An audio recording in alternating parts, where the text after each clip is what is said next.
Good evening, everyone. My name is Rachel Becker. I'm Deputy Director at Cancer and Careers and one of our licensed in-house social workers. And I'm so happy to be welcoming all of you to today's webinar. For those of you who are listening from your phone, please let us know by sending an email to cancerandcareers@cew.org with your name and the phone number you're dialing in from. That way, we can confirm your attendance and make sure you receive all the relevant information and materials following the webinar. Cancer and Careers is a national nonprofit and the only program of its kind solely dedicated to empowering and educating people with cancer to thrive in their work environment. All of the programs and services we offer are provided free of charge. Our comprehensive website, available in both English and Spanish, is at the heart of everything we do. There you can find various support services, including our resume review service and access to career coaches. We also offer a collective diary as a place to share feelings, thoughts, and ideas that might help inspire you. Excuse me. There we go.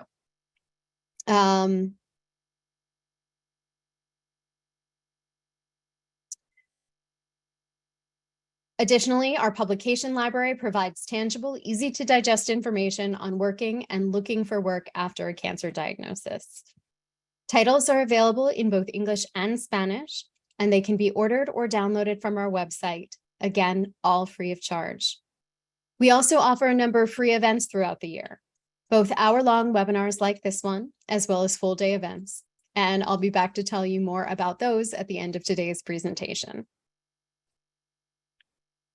For those of you seeking continuing education credit, this slide lists all of the organizations who have accredited today's content, as well as the required steps for getting a certificate. Complete information on requesting CEs or PDCs can also be found on our website. A link to the post-event evaluation will be shared at the conclusion of today's webinar. However, if you are unable to complete it this evening, a follow-up email with the link to the eval and a post-test will be sent tomorrow, Thursday, August 4th by 5 p.m. Eastern. All of this information can be found in more detail on our website. Also, for those of you planning to request continuing education credits, our accrediting bodies require us to share this slide and let you know there are no conflicts of interest to report.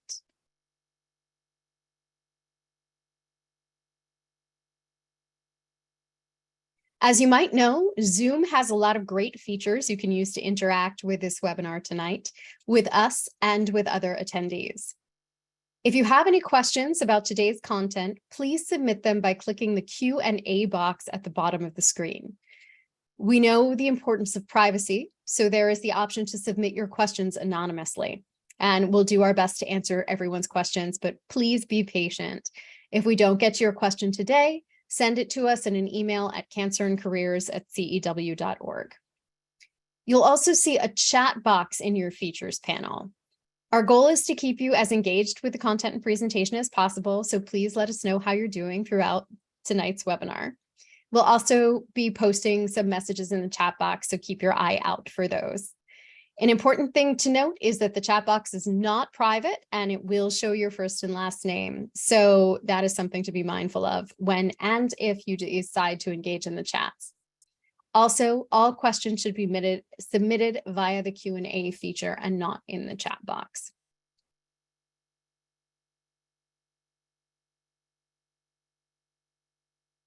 Okay, thanks in part to direct support from Genentech and QVC, Cancer and Careers is able to offer this 9th year of the Balancing Work and Cancer webinar series.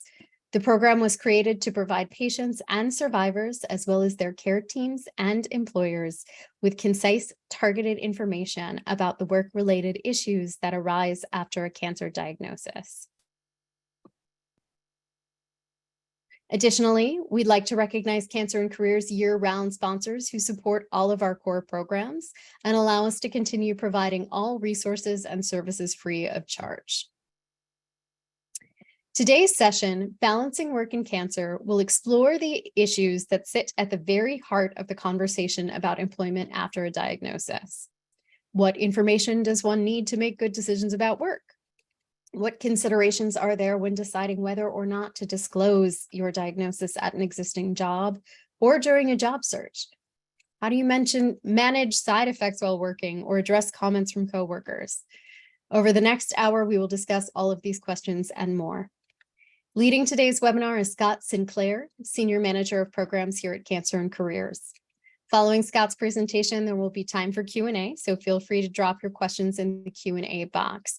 Sissy, who is on the chat, and I will be monitoring the chat box while Scott is presenting. But if there are any questions you'd like answered during the Q&A, please, again, submit them in the Q&A box. And there's Scott. So without further ado, I will hand it over to him. Thank you so much, Rachel. And thank you all for joining us tonight or this afternoon, depending on where you are geographically. So I would like to take a moment as we begin to acknowledge the constantly shifting landscape and that not everyone watching today is in the same place in your cancer experience.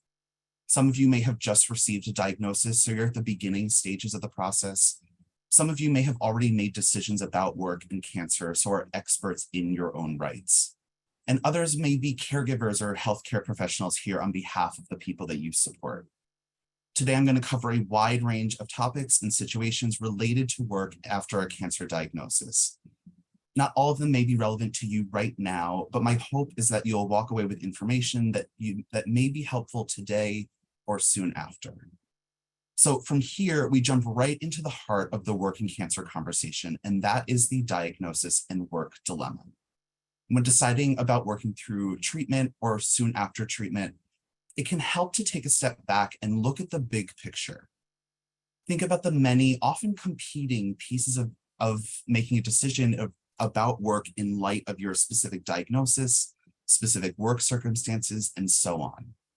All of the unknowns can feel understandably overwhelming. This makes it important in moments like these to acknowledge the reality of what's going on. And from there, start to isolate and answer some specific questions in order to illuminate the best path forward. It's also important to recognize that sometimes the answers to these questions are naturally in conflict with one another, but acknowledging that conflict and making an informed decision with that in mind is critical. So 2 key questions that you can help make sense of the competing questions to help illuminate the best path forward are: how important is work to you personally? And what information do you actually need to make good decisions about work?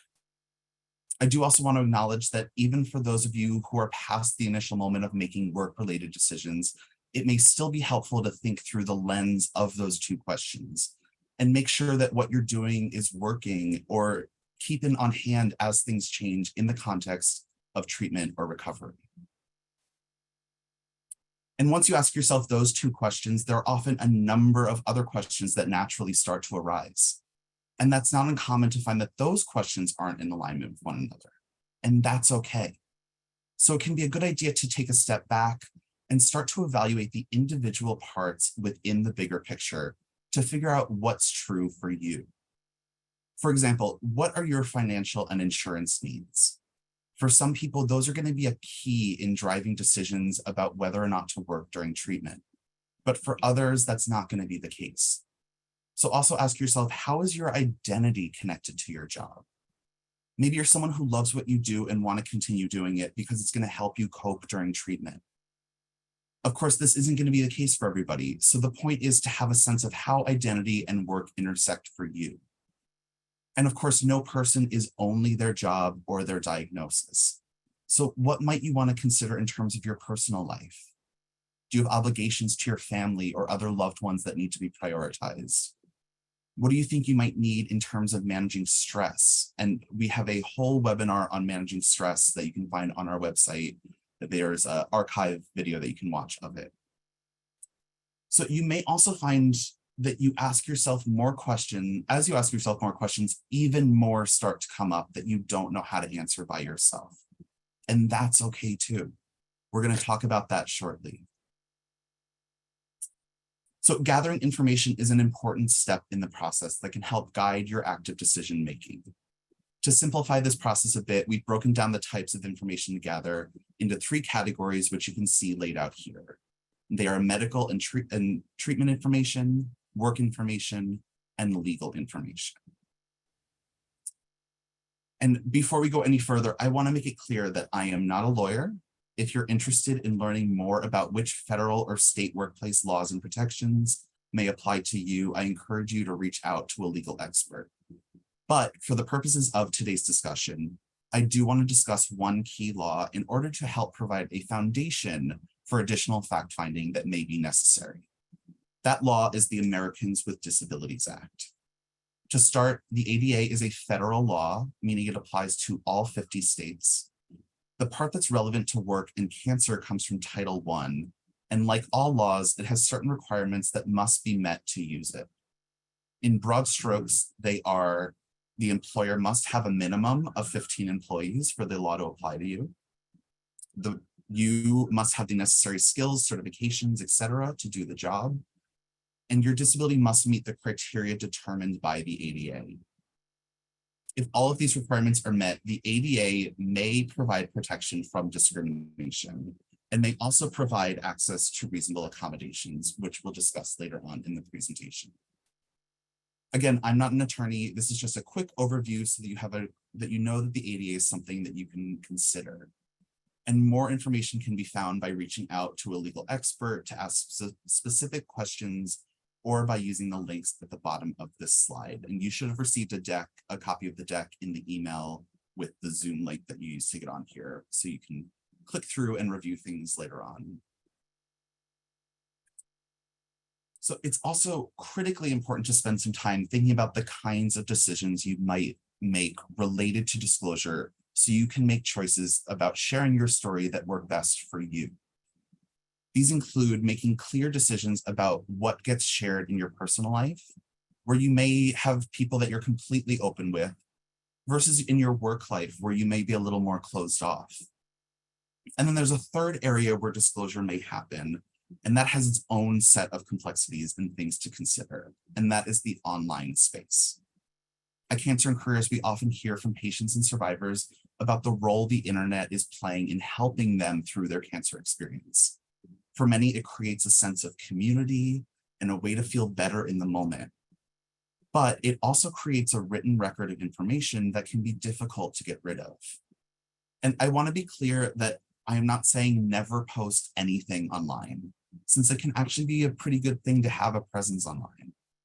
But rather that it's important for everyone to have a solid understanding of the virtual landscape in order to make informed decisions and feel in control about how your story is being presented. And in part, this is because research indicates that more and more hiring managers, as well as existing employers, are Googling prospective candidates and current employees, respectively. And they're not doing this to find something negative. For hiring managers, it's often done to confirm things they already like about a particular candidate, or for current managers to get additional information about the people that they're currently working with.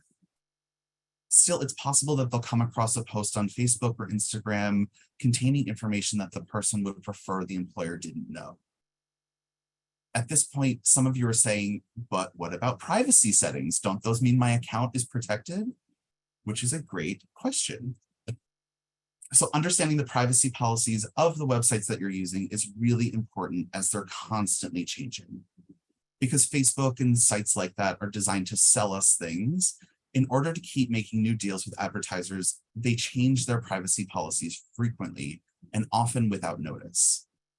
On the plus side, that's one of the reasons we don't have to pay for Facebook or Instagram, but it makes trying to keep up with those changes pretty impractical and time-consuming. So you want to think about, even in those online spaces where you're connected with people and they've connected with you, and there are privacy settings, it doesn't mean that it's perfectly secured or a structured system. As an alternative, there are sites like My Lifeline or Caring Bridge, which are both social networking sites that are specifically designed to be a safe space and to share updates about your cancer experience. They have a more controlled environment and have a higher level of privacy than mainstream social media networks like Facebook, Instagram, Twitter. But their privacy policies are easier to follow, and profiles are not 100% automatically protected. So if you're going to use these sites, it's worth taking time to read through the privacy policies, figure out what protections are offered by each level of security, and figure out which one is going to work best for you. In general, it's a good idea to review the privacy policies of any website where you're sharing personal information. But I know if you're like me, you probably click accept and just hope for the best. But really, even if you scroll down just for the privacy policy section of that, it can really inform lots and lots of decisions that you're making. So additional steps to take when it comes to online privacy include developing a personal disclosure plan. You want to make clear decisions about what, if any, information about your cancer journey you're going to share online or off, and where you're going to share it in terms of specific websites or blogs. And as you're thinking through what's going to work best for you, it's a good idea to spend some time considering the potential long-term impact of online disclosure. It may be the case that some of you have disclosed at work and everybody is really supportive, and that's an outstanding situation to be in. We hope everybody has that situation of a supportive environment that you're in every day. But the fact is that the internet doesn't go away. So it's important to think beyond right now and consider possible long-term impact, because none of us can predict the future. So you may find yourself unexpectedly looking for a new job 5 years from now, or your supportive supervisor may move on and be replaced with somebody who starts Googling their new staff. And there's no way to know how that person's going to respond to the information that they find. And then once you've made these decisions, communicate them with people in your network, whether they're friends or family or people you've connected to online. And even if you've shared your preferences with loved ones, it's still a good idea to monitor what other people are posting about you so that you have a sense of what is out there. So there are plenty of opportunities to take control of what comes up about you in searches by taking a strategic approach to what you post online. People don't know what you don't share with them. And in a work context, social media is a forum where you can not only tell, but also show people who you are as a professional. So some tips for everybody. First of all, Google yourself. You want to know what comes up if someone were to Google you. That way you can stay ahead of the ball and be able to respond to anything that may come up. You'll want to use social media websites strategically. You want to keep it professional, polite, and you can also create a professional website or a blog. This is a great way to control your narrative by putting out information that you want to be seen in a Google search. You can also delete old posts.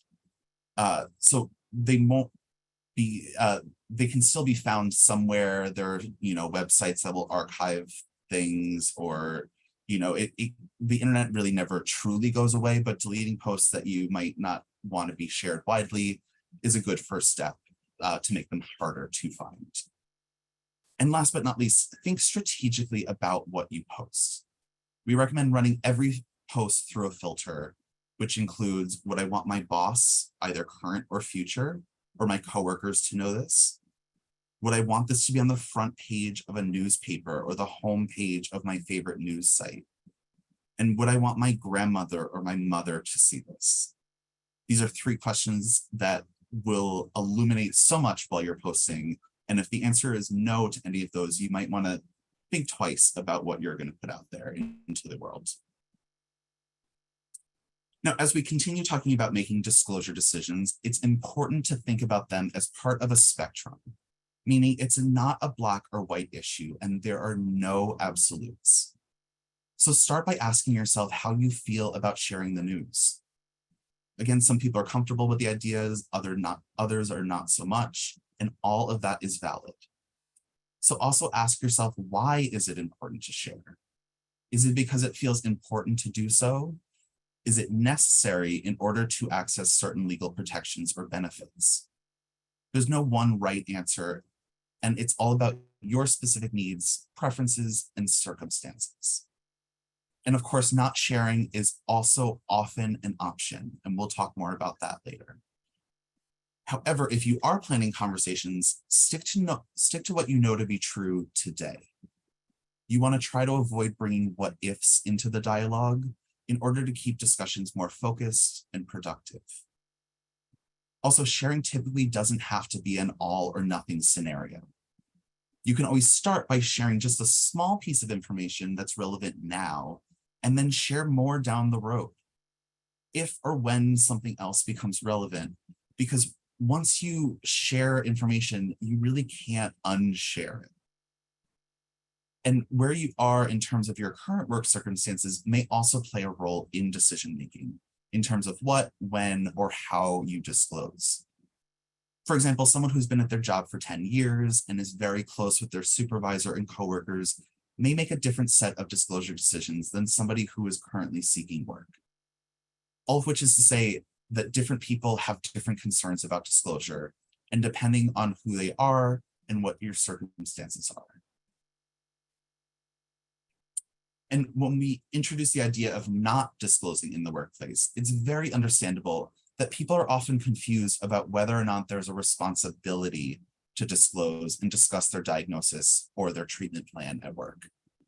So if you are wondering whether or not you have to share the news of a diagnosis at work, you should know that although there can be exceptions, in most instances, there is not a requirement or an obligation to share details about your health or your health history with an employer, nor can they ask in most instances.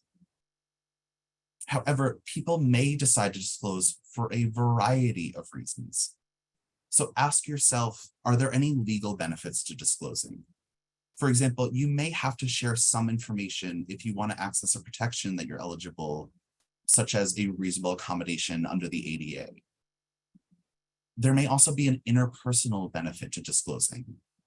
For example, some people are just sharers, so it may feel unnatural for them not to say anything. Others, of course, may feel the complete opposite, and they have zero interest in sharing and feel very strongly that medical and health information is private. But the point is that evaluating how you feel and about sharing this information at work is a key part of driving the decision. And there may also be a practical benefit to sharing. So for example, someone who's been working hard to improve their performance after getting a bad review, they may want to share what's going on with their supervisor if they're concerned that they may not be able to keep up the pace due to treatment-related fatigue or other side effects. And in this instance, disclosing can also mean that the supervisor has context in the event that the improvement that they've been seeing starts to move in the other direction. Now, with all of that in mind, think back to the previous slide and remember that disclosure is a spectrum. In none of these three examples do you necessarily have to share every single last detail about your diagnosis or your prognosis. For example, someone seeking a legal protection, such as a reasonable accommodation under the ADA, as I mentioned, might have to provide some support for why you're eligible to ask for it. But that doesn't mean laying out every single last minute detail on the table. If there's a need to divulge more information down the road, you can be prepared to do so, but there's no need to offer it up right away. And part of the disclosure decision, including figuring out how much to share and with whom, can involve considering what you know about the possible side effects that you're likely to experience, particularly if the choice has been made not to disclose either at all or widely within your organization.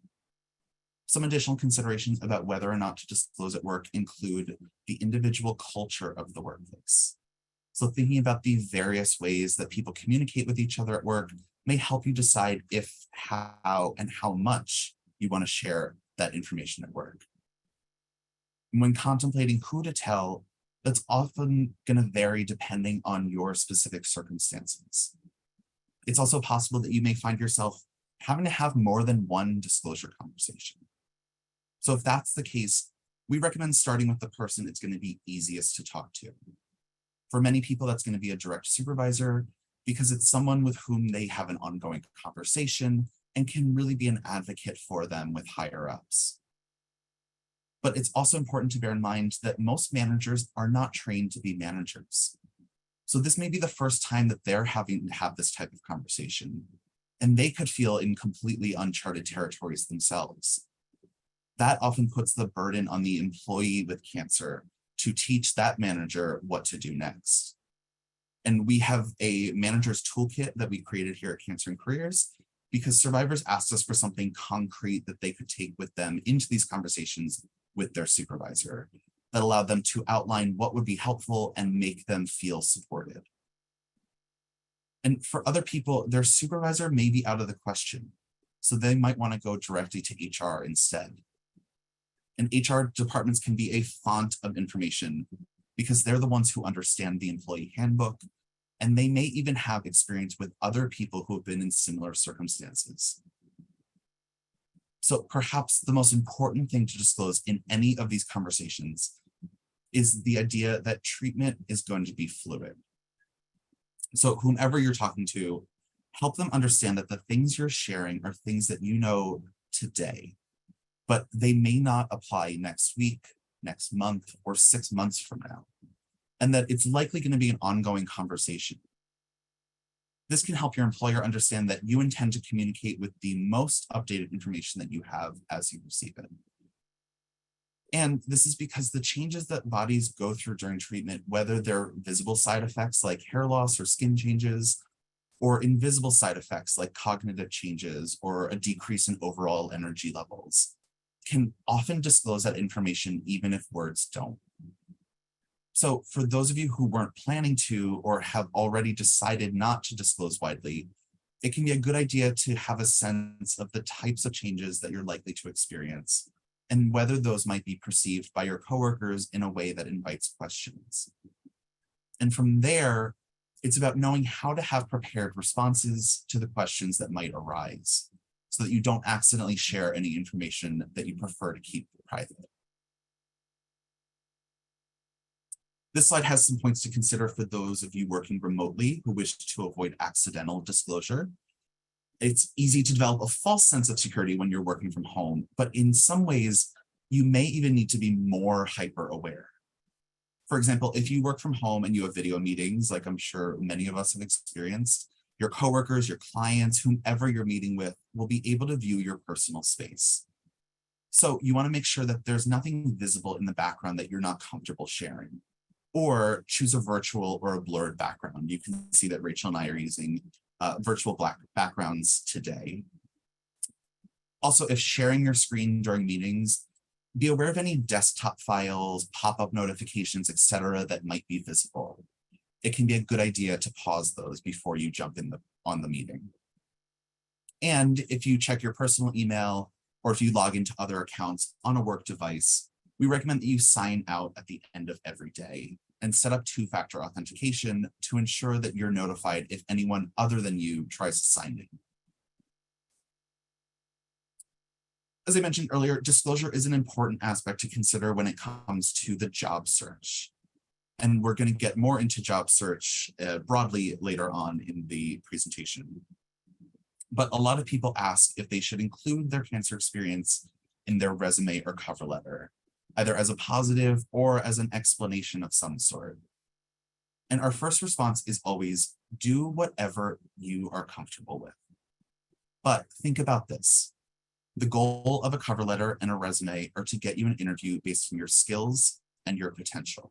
So in that sense, your diagnosis and treatment aren't really part of that conversation. Another important thing to consider is the fact that disclosing a diagnosis in a letter won't be a dynamic exchange. And by that, I mean, you won't physically be there when the employer initially absorbs that information. So you won't have the opportunity to explain anything or answer any questions they may have, or to steer them back to questions about your skills. So the bottom line is nobody tells everything about everything during a job interview, or even once they're hired.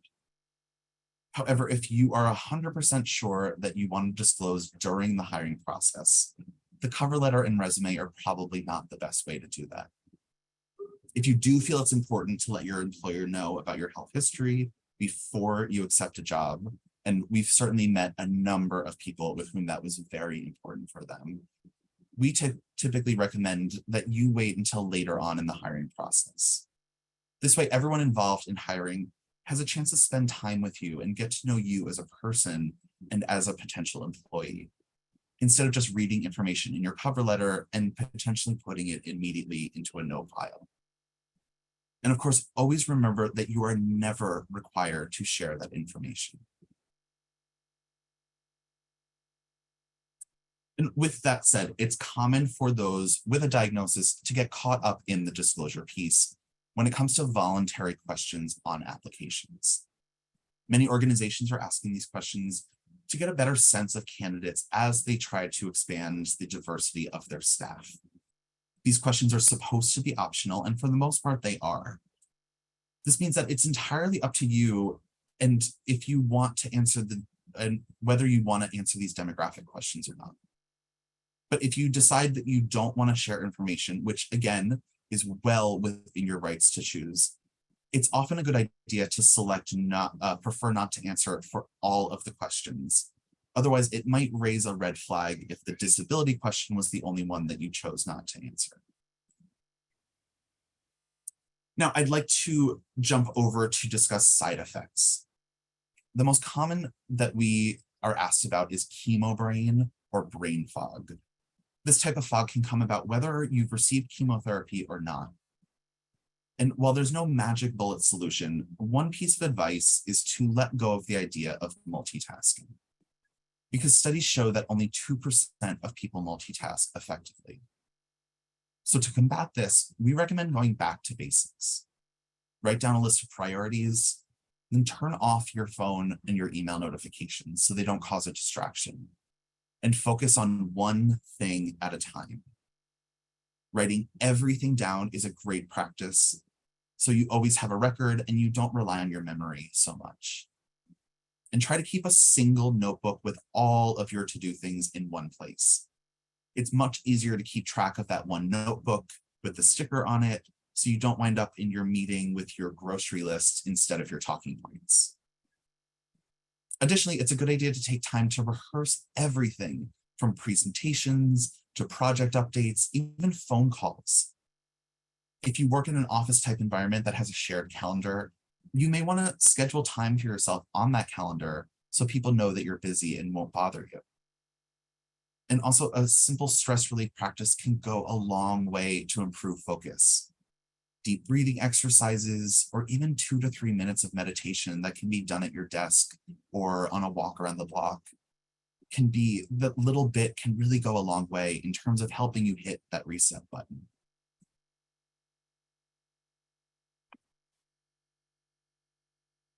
It's also helpful to take some time to think about how to communicate with supervisors and coworkers around your changing needs. So have an open conversation and ask for priorities, create a written plan, know what your limits are, and set boundaries with your coworkers or your supervisors. It's important to remember that the way we communicate at work is different than how we communicate at home. So despite being exhausted, it's important to still communicate in a professional manner. What can help with this is using what we call professional no's. And that can sound something like this. If your employer gives you a new project that you know you won't be able to complete, you can say something like, I really appreciate that you thought of me for this project, but I'm a little swamped this week and I'm concerned about my ability to get this back to you in a timely manner. Or you may be offered extra hours to work, but your energy levels are too low. And so you can reply by saying, thank you for offering me these additional shifts.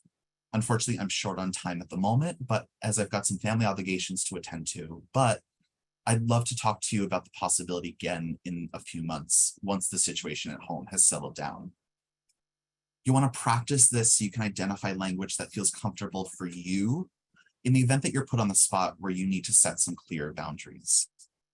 You can hear a lot more about this in, we have an upcoming Communicating Effectively webinar, which is going to be 2 parts. The first part's coming out next month on September 13th, and the second part is on October 4th. So we hope that you can join us for that and hear much more about this, and Rachel will be leading that one for us.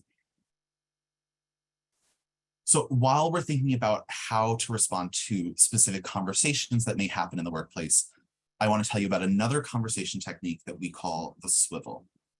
Just like the professional no, it's a verbal formula or pattern, but this is used in response to cancer-related comments that may be made by a well-intentioned colleague. And it involves acknowledging the cancer-related comment, putting an and in the middle of it, and swiveling the conversation around to a topic that's more work-oriented. So, for example, someone might come up to you and say, you know, my uncle had cancer. And you can respond by saying, I'm so sorry to hear that. That must have been really hard for you. And what did you think about that meeting we had yesterday? I'd really love to pick your brain about it. Being able to shift the conversation back to a place where you feel comfortable can be really empowering. And it indicates to your colleagues that you're still a whole, vibrant person with lots of contributions to make. And again, these examples are just things to take home with you. Think about, feel free to adapt them however you want, put them in your own words and your own situations, but really practice them beforehand and having that in your toolbox can be really, really helpful in the moment. So now let's talk about managing side effects at work. One tool which we've mentioned earlier is reasonable accommodations, which are a benefit of the ADA for those who qualify. Basically, they're tools that can be used to make working through treatment or returning to work after treatment more manageable.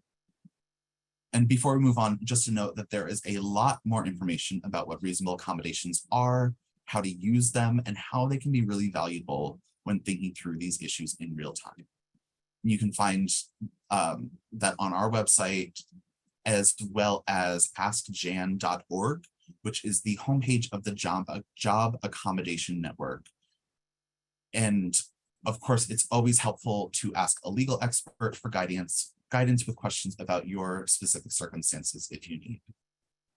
So one type of a reasonable accommodation that may be made is in the workplace, meaning that the actual environmental challenges that exist at work. And I'll walk you through a few examples about how you might be able to use reasonable accommodations. So our first example is a woman named Sue that we met at CAC a few years back. She was a social worker who truly loved her job, and work was a big part of how she was coping with treatment. However, she found herself becoming incredibly nauseous while she was at work. Now, of course, that's not an unusual side effect of treatment, but what was unusual was that she did not feel nauseous when she was at home in the evenings, and she was not nauseous on the weekends. It was just during work hours. So we went back and forth with her asking questions and eventually discovered that her office was located right outside of the cafeteria, which meant the smell of cooking food kept wafting in, and that's what was making her feel unwell. So for her, the reasonable accommodation was to switch offices to be away from those smells. It didn't make working through treatment a breeze, but it did lessen that one side effect so that she could focus better. Our next example is a gentleman named Frank, who was struggling with fatigue as a result of his treatment. He worked on the finance and operations team at his company, and his job required him to print and scan a lot of documents throughout the day. And to do that, he had to walk down 2 flights of stairs to get to the room that had all the equipment in it. But as his treatment progressed, his fatigue got worse. So eventually, it made going up and down those stairs all day nearly impossible. So for him, the reasonable accommodation was to get a combination printer scanner that could live right next to his desk, which allowed him to preserve his energy for work. Now, when we compare these two examples, we can see that there is no one-size-fits-all when it comes to reasonable accommodations. It's about looking at the specific job, the specific challenge, and to identify solutions that are creative and logical. So there are also a number of questions you can ask yourself to identify other potential accommodations. For example, can you work a full but flexible schedule? So this would mean you ultimately work the same number of hours each week, but they would just be distributed differently. You could vary the start and end times of the day to maximize the hours that you're feeling best, which could be a huge help. So that would mean maybe your 9 to 5 day turns into a 7 a.m. to 3 p.m. day. Or if you need to take time out during the workday to go to appointments, you can make the time up by working later in the day or maybe later on in that week. And if your job includes allocated break times, maybe it's possible for you to have more frequent or additional breaks. So let's say that your schedule entitles you to 2 breaks and a 45-minute lunch, but what you really need is a total of 4 breaks in your day. Those extra breaks could potentially be considered an accommodation. Again, these examples are meant to help you just start thinking about accommodations and also to remove some of the myths around the concept, such as accommodations are expensive or unlikely to be approved. The fact is, according to the Job Accommodation Network, most accommodations cost nothing at all or cost an employer $500 or less. So be resourceful and really think about your environment and what might be causing the specific challenges that you are experiencing. And remember, it's all fluid. So what might make work easier today could be different tomorrow. And this isn't a one-time only opportunity. Now, not everyone will continue with the same job that they held prior to their diagnosis. Some people may experience a physical change during treatment that makes it impossible to do the same job. Some people may have a change of heart and decide that they want to spend time doing something different or follow a dream that they once had. And some people just want to shake things up and try something new. Regardless of the reason, it's very common for someone to be looking for work during or after a cancer treatment. So thinking about the job process itself, it's no secret that there are many challenges and unknowns involved. It can feel scary, and particularly during this challenging time, it might feel impossible to do. So to start, remember that looking for a job is a process and can take time. And while it might not feel this way right now, it's important to think about what you want, not just what you need, and then come up with a strategic approach. The job hunt also comes with huge ups and downs that need to be managed, and social workers can be incredibly helpful in figuring out how to manage the emotional roller coaster effectively. Now, we've noticed over the years that people in the cancer community tend to hold themselves to a higher standard than others. So like I said earlier, often survivors feel obligated to share more of their health history than they have to or they should. And we like to say that job search is like building any relationship. It's all about the timing. With various steps involved, the process builds upon itself and can be heavily focused on a great first impression. So in this case, it'd be your resume, your cover letter, maybe your LinkedIn profile. And if we're using dating as an example of relationship building, the first text conversation with a potential date is going to have a different feel to it than, let's say, a marriage proposal. So if someone shows up on a first date and is an open book, sharing all of their idiosyncrasies and quirks immediately, it's going to read differently than if that same information comes out 6 weeks, 6 months, or 6 years from now. In the same way, you're not going to go on a first job interview and admit that you chew gum really loudly or that you always sign on to Zoom meetings a few minutes late.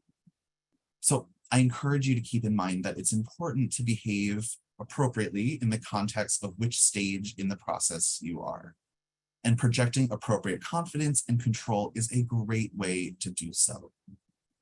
Finally, during this time where so much can feel and is out of our control, there are elements of job searching that you can focus on right now that are completely within your control. Things like working on your resume, perfecting your cover letter, or getting in the habit of networking. Now, excuse me one second. Now, networking is one of the earliest parts of a job search process. And according to one of our career coaches, currently more than 85% of jobs are found through other people versus job boards, headhunters, or ads. So it goes without saying that networking is a necessary part of the job hunting process. I think a lot of people struggle with the idea of networking because it feels like you're asking for a favor, which can feel especially challenging if you've been out of the game for a while due to treatment or recovery. But the fact is that basically anyone you know could be a source for networking. It could be your doctor, your lawyer, your dentist. It could be the person who's behind you in line at Starbucks every day that you've become friends with. And there are also great online resources for this, such as LinkedIn, which I mentioned earlier. I'm sure most of you are familiar with it. It's like Facebook, but for professionals. LinkedIn has become a go-to source for employers looking to hire. According to a recent study, 87% of recruiters reported that LinkedIn is the most effective tool when vetting during the job search process.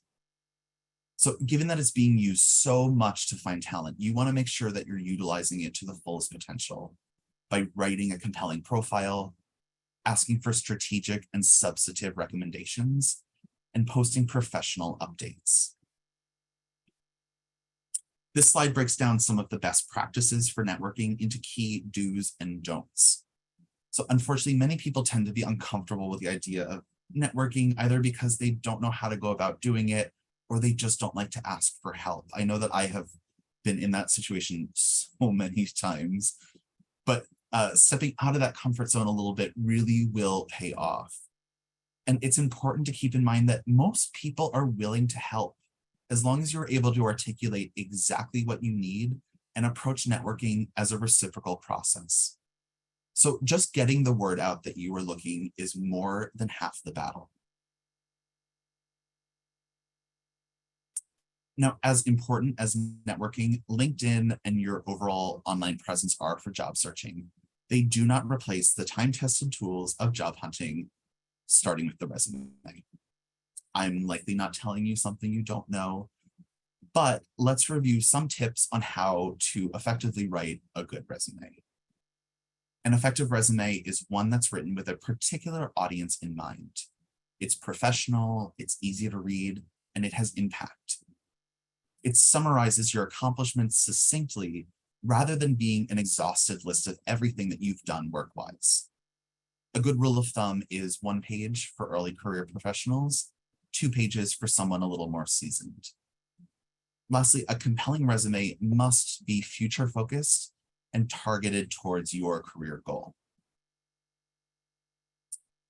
Now, more and more companies are using software called application tracking systems, or ATS, to scan resumes that are submitted. They do this to weed out resumes that aren't immediately qualified based on their resume, but it can be an obstacle to get through when applying for jobs. So it's a good idea to go through the job description and identify any keywords that you can include in your resume that may be picked up by the ATS software. We offer a keyword sample guide on our website that you can see on this slide here. And the link for that is also on this slide as well. Putting this type of effort in really helps increase your chances of having your resume reviewed by a human being, which is the ultimate goal that we have here. And so it's worth the time and energy to spend and get it right. So in addition to a resume, the cover letter or the cover email is vitally important to the hiring process. Along with your resume, it helps get you in the door. And what's key to know about a cover letter is that it needs to be tailored for the specific job that you are applying for.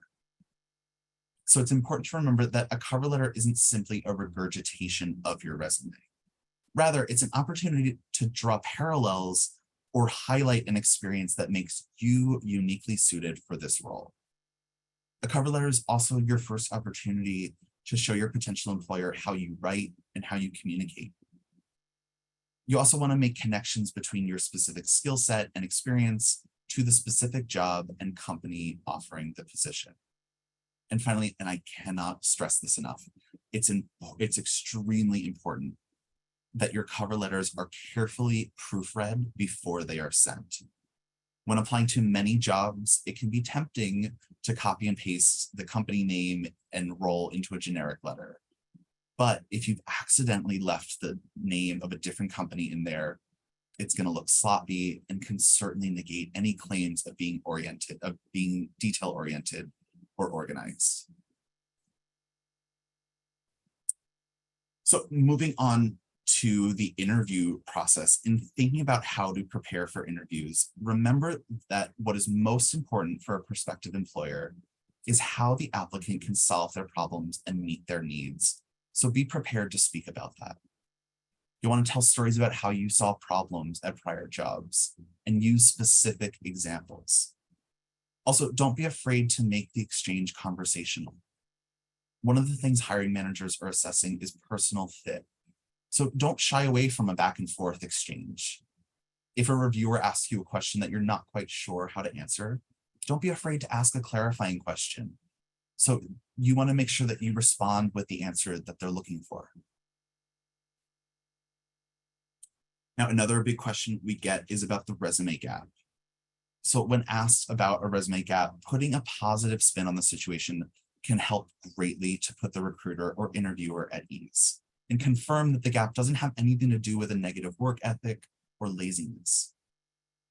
And since it's possible and totally reasonable that you'll be asked about a gap on your resume, it's a good idea to be prepared with answers. If it comes up, be future focused, non-specific, and brief. This slide can help, has a couple of useful swivel examples that might be used in an interview situation.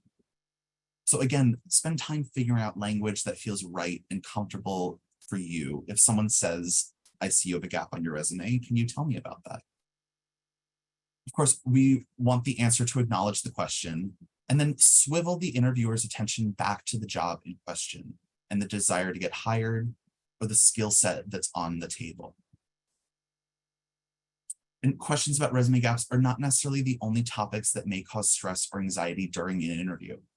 Here are a few additional examples of how the swivel can help decrease the chance of accidental disclosure. Obviously, these are very specific examples, but keep in mind that one of the best things you can do for an interview is practice. And we often feel people rolling their eyes when we recommend role playing. I am the first to do that, trust me. But to prepare for interviews, it can be incredibly helpful to have a trusted loved one pose some questions that you could foresee causing some trouble. That way the response can be practiced ahead of time and out loud, and that you're not going to be caught off guard in the middle of an interview. Actually speaking those words is a great way to be comfortable and confident when it's time to interview. And also, and again, this is absolutely critical, a thank you note is a must for every interview. And an individual note should go to every single interviewer. With group interviews, it can be tempting to send a single email that CCs everybody, but resist that impulse. Sending individual notes recognizes the individual contributions of each interviewer and leaves a very good impression. It shows thoughtfulness and that you're serious about the interest in the role. Now, one of the upsides of living in the technological age that we're in is that Google can be used to research a prospective employer, and it should be. Try to find out as much as possible about a company before any meetings happen. Obviously, knowing about the company is going to help you sound informed in the interview, but it's also smart to spend some time thinking about whether the company is going to be a good fit for your needs. If your interview is the result of having networked with somebody on staff there, then you probably already have a sense of what it's like to work at the organization. But you're still going to want to search for additional information. In other words, you want to do some fact finding beyond the conversations that happen as part of the interview conversation. And clearly, the goal of any job search is to find a new role. One of the best things about starting a new job with a new employer is that it's a fresh start. According to our coaches, research shows that your first 90 days in a new job are the make it or break it time for success. So, and remember that there's no need to work a million hours to create a good first impression. Focus instead on creating a simple plan for the things I just mentioned. Break down everything into small pieces when it feels overwhelming. And it's important to learn and understand what it means to be successful at a new company. And remember that every company is dysfunctional in one way or another. And it's important to make sure that ongoing self-care is part of the picture, both physical and mentally. And remember that people don't get hired in the hopes that they fail. They get hired in the hopes that they will succeed. Finding the right person for the job is time-consuming and costly. So most new employers are going to want to do everything possible to support a successful transition into the new job. And that can be a very helpful thing to keep in mind on days where challenges feel like they're outweighing the excitement of new opportunities. And with that, we have reached the end of tonight's presentation. Before we move on to Q&A, I'm going to have Rachel come back in a second. I just want to share some additional resources on our website that may be useful. Hopefully you can take some time to click through there, as well as some additional outside resources as well. And Rachel, send it back to you. Great. Thanks, Scott. Thank you so much for the presentation. It was just terrific. This slide lists our upcoming events for the remainder of this year. As you can see, there are 4 webinars remaining in our Balancing Work and Cancer webinar series for 2023. Scott mentioned the Communicating Effectively webinars, which I will be leading in September and October. We will then be focusing on caregivers for Caregiver Month in November, and then closing out the year with Marketing Yourself, Job Search, and Beyond. For those of you who are Spanish speakers or who perhaps work with Spanish speaking populations, I also want to flag our Ask the Experts Spanish language series, which is 4 live webinars, which are going to be taking place in mid-September to mid-October. They are moderated conversations with questions asked to experts, as the title suggests. So we hope that you'll join us for those. Also, our West Coast Conference on Work and Cancer is taking place on October 21st. That's Saturday, and that will happen between 9 a.m. and 4 p.m. Pacific time. So if you are in a West Coast state, we hope you will join us for that. Information on all of these events can be found on our website. And there is Scott's contact information should you have any questions that we don't get to today. And frankly, we're probably only going to get to 1 or 2 because we are almost at 7 o'clock and we want to be able to send you off to your evening, 7 o'clock Eastern, I should say.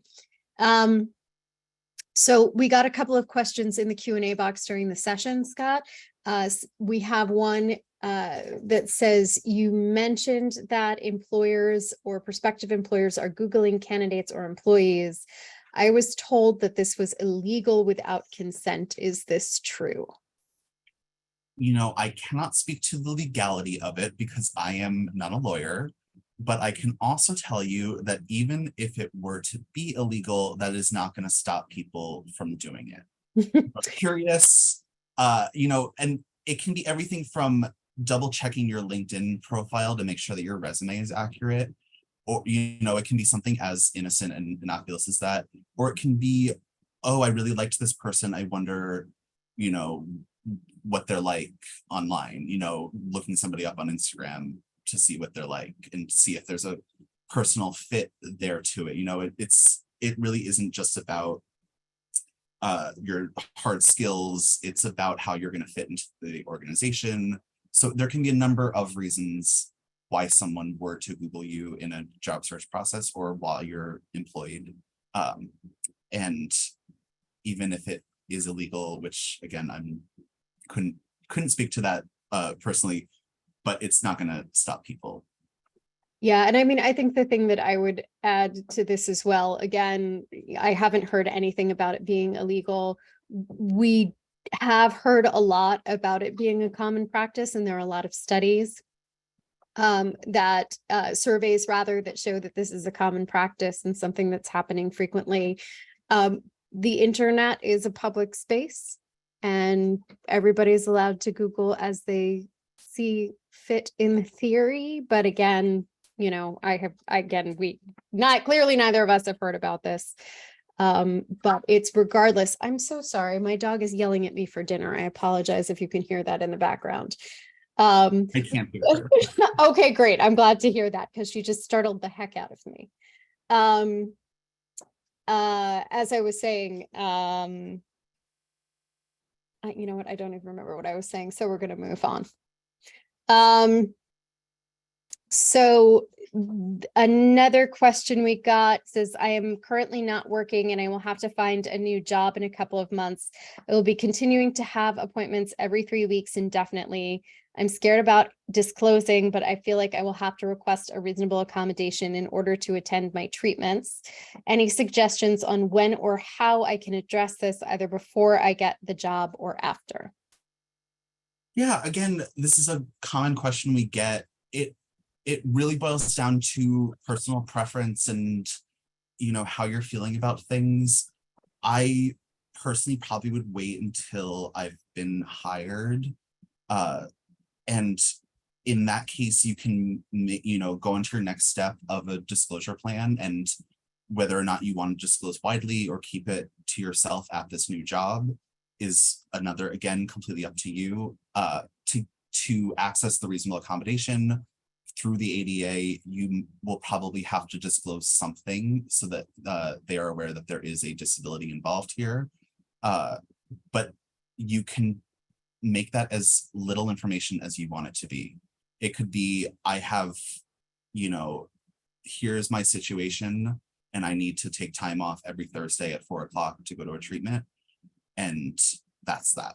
Or you could tell them your whole life story if you wanted to, like it really is up to you, your personal preferences on how much you want to disclose, but just remember that you don't have to disclose every single detail about your treatment, your prognosis, your, past health history. Like none of that has to be disclosed, just the fact that I have a cancer diagnosis and I need to access a reasonable accommodation through the law. I would also, I would piggyback on that by actually saying as well that it's possible that you might not have to disclose anything. It's hard to know exactly what the climate of a workplace is going to be until you start working there, but you may show up. I'm so sorry, be quiet. She's never done this before on a webinar. Inside view of the seriously way of me working, which is she's never done this on a webinar. I have done so many webinars. She's never done this. I'm so sorry, everyone. Don't know what's gotten into her. Anyhow, as I was saying, it's possible that you don't really know about the environment of a workplace and the climate of what it's like until you actually start. And so you may show up and spend a week working there and find out during orientation that doctor's appointments are no problem and they're happy to flex your schedule. And so that all you have to say is that I have a doctor's appointment and it's not going to be an issue.